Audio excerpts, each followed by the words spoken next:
par le général de Gaulle. Il récompense des mérites distingués, militaires ou civils, rendus à la nation française. Son insigne, créé par le sculpteur médailleur français Max Leoniani, est une étoile en argent à 6 branches doubles, émaillée de bleu. Le centre de l'étoile est entouré de feuilles de laurier, entrecroisées, et représente l'effigie de la République. Entourée d'un cercle portant les mots République française. Elle est surmontée d'une couronne d'attaches de feuilles de chêne entrecroisées en argent pour les chevaliers.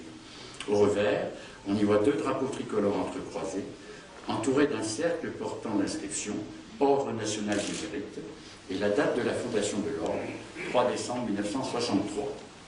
L'insigne est suspendu à un ruban en moire bleu de France.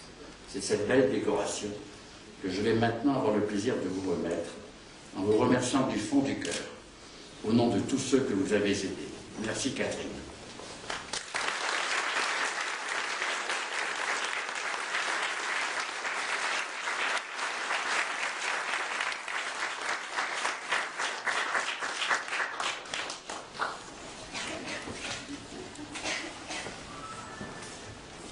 Madame Catherine Daoud, au nom du président de la République, je vous fais chevalier de l'Ordre national du mérite.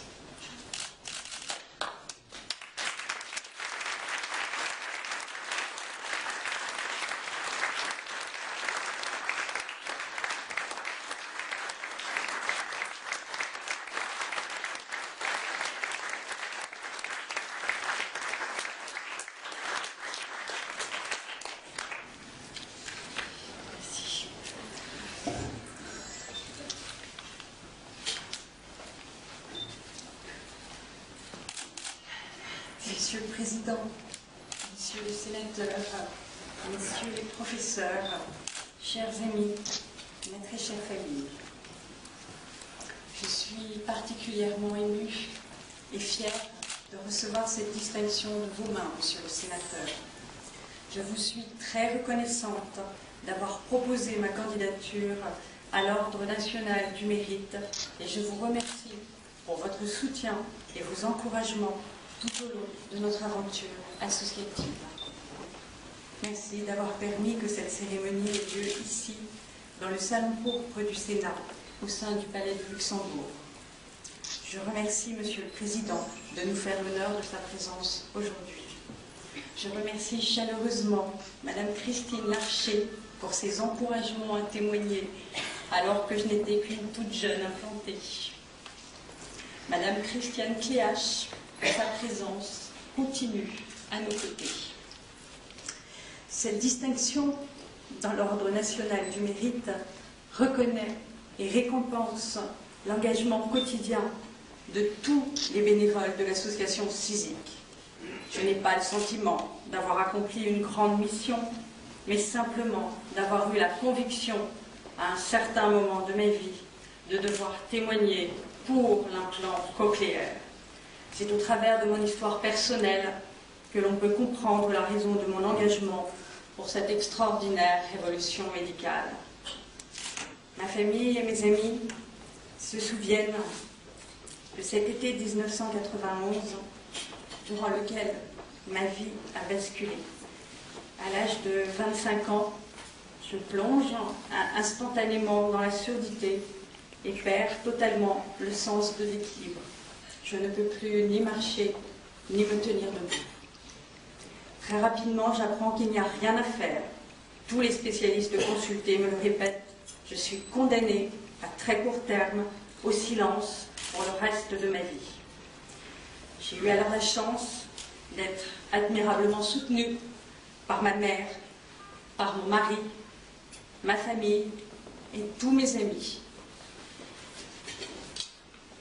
Vous vous êtes mobilisés, vous m'avez aidé physiquement à réapprendre à marcher.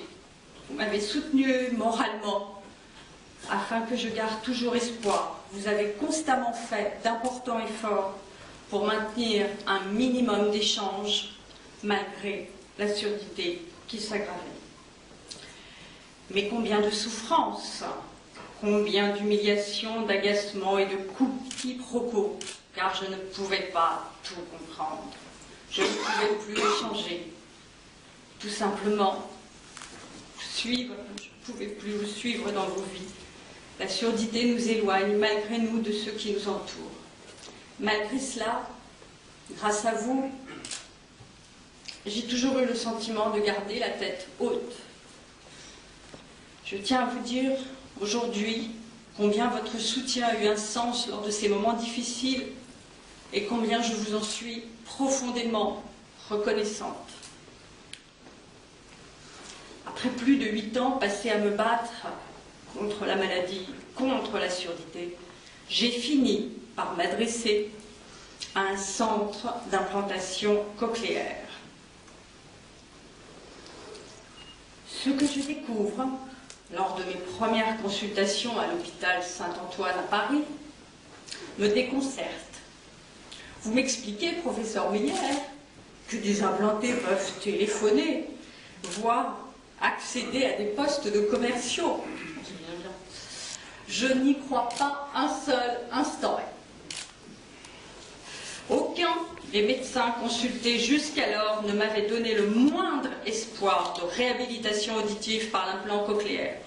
Aucun témoignage de personnes implantées n'existait.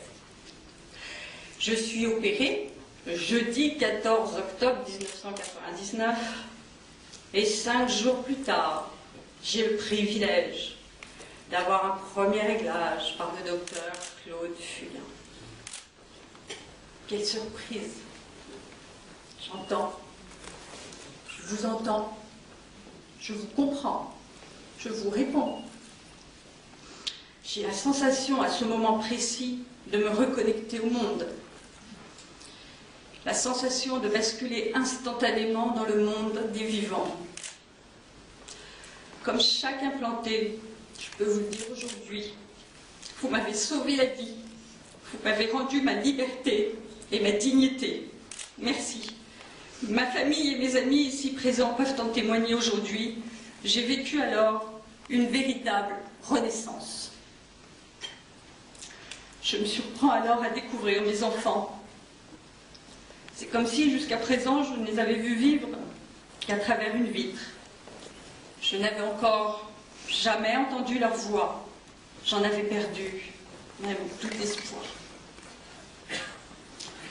Je ne saurais vous dire le bonheur qui m'a été donné le jour où j'ai pu retrouver toute ma famille, réentendre, mes amis aussi, discuter tout simplement comme avant. Je refais connaissance avec vous, grâce à ces conversations auxquelles je peux enfin me joindre. En même temps que je savoure ce plaisir de réentendre, je ressens une immense colère. Je m'interroge. Si l'implantation cochléaire reproduit aussi bien l'audition, pourquoi personne ne m'en a-t-il jamais informé auparavant? Depuis ce jour, je n'ai eu de cesse de témoigner, d'informer, de faire savoir qu'une solution existe pour restaurer l'audition d'une personne sourde et la sortir ainsi du ghetto du silence absolu dans lequel elle est maintenue. Je décide alors de créer une association dédiée à la diffusion de témoignages sur l'implant cochléaire pour que les sourds en aient enfin connaissance et puissent profiter de cette possibilité sans perdre de temps dans une vie qui malheureusement n'attend pas. Elle permettra également des rencontres pour échanger et partager l'expérience de chacun. Lorsque je vous ai posé la question, professeur Chouard, comment améliorer cette audition retrouvée, vous m'avez répondu, c'est à vous maintenant, aux personnes implantées, de recenser ce type d'informations, de découvrir tout ce qui peut améliorer l'audition avec un implant. Merci de m'y avoir encouragé à un moment où je n'étais pas sûre d'en avoir ni la capacité ni la légitimité. Notre association naît en septembre 2002. Je n'ai à ce moment-là aucune idée de l'envergure que prendra un tel projet, mais j'y travaille avec la volonté d'être utile au plus grand nombre. En aucun cas, je n'aurais imaginé en 2002 faire ce discours devant vous aujourd'hui. Ce projet n'aurait pu avoir lieu sans les encouragements et le soutien très marqué de toute l'équipe du service ORL de l'hôpital Saint-Antoine à Paris, en particulier ceux du professeur Chouard, ceux du professeur Miller, ceux du docteur Claude Fugain, sans oublier bien sûr ceux d'Anne-Dominique Fontaine. Grâce à la confiance qu'ils m'ont accordée, j'ai tenu une permanence au sein du service. J'y ai rencontré les futurs implantés pour leur faire part de mon expérience et pour les aider au mieux dans leur parcours. Ces nouveaux implantés et parents d'enfants implantés m'ont spontanément rejoint et sont devenus mes premiers coéquipiers. Ce sont eux qui, aujourd'hui encore, m'aident tous les jours à gérer l'association. Françoise, Martine, Joël, Marie-Pierre, Sophie, Samia, Jean-Jacques et enfin Marc. Ce sont eux qui travaillent à mes côtés bénévolement depuis 10 ans, avec rigueur, sérieux, mais également toujours dans la bonne humeur qui nous caractérise si bien. Très rapidement en région, notre équipe s'est également élargie. C'est pour moi un grand bonheur de vous voir aussi nombreux aujourd'hui pour nous représenter. C'est grâce à votre dynamisme que nous pouvons être fiers d'avoir rassemblé autant de personnes au cœur de notre association. Merci à vous tous pour cette équipe formidable que nous sommes devenus, où chaque bénévole cherche toujours à donner le meilleur de lui-même. Je n'oublie pas également nos conjoints, entraînés malgré eux dans cette aventure et qui restent nos plus fidèles soutiens. Je remercie également les différents centres d'implantation qui très rapidement nous ont ouvert leurs portes et nous ont fait confiance. Ils ont vite compris l'importance de ce formidable réseau d'entraide. Je remercie les professionnels qui m'ont fait confiance dès 2002 et nous ont notamment permis de réaliser les premiers ateliers dédiés aux personnes implantées. Ces 10 années passées à échanger et à rencontrer des personnes sourdes ont renforcé ma conviction que toutes ont le désir d'entendre. L'implant cochléaire a changé la vie de tant d'entre nous, si bien que nous sommes choqués par l'attitude de ceux qui nient ou sous-estiment ses bienfaits et ne reconnaissent pas la surdité comme un handicap majeur.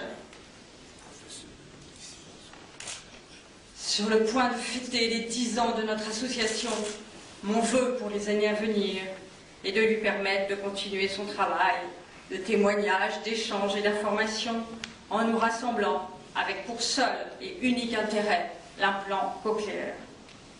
Sachez, monsieur le sénateur, que l'insigne de chevalier de l'Ordre national du mérite que vous me remettez solennellement aujourd'hui est un formidable moteur.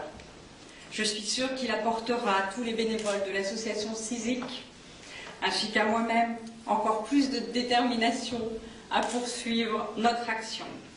Un mot pour ceux qui n'ont pu nous rejoindre aujourd'hui. Ils sont bien évidemment avec nous par la pensée. Il me reste à tous vous remercier sincèrement d'avoir bien voulu partager avec moi ces instants de grande émotion. Merci à vous.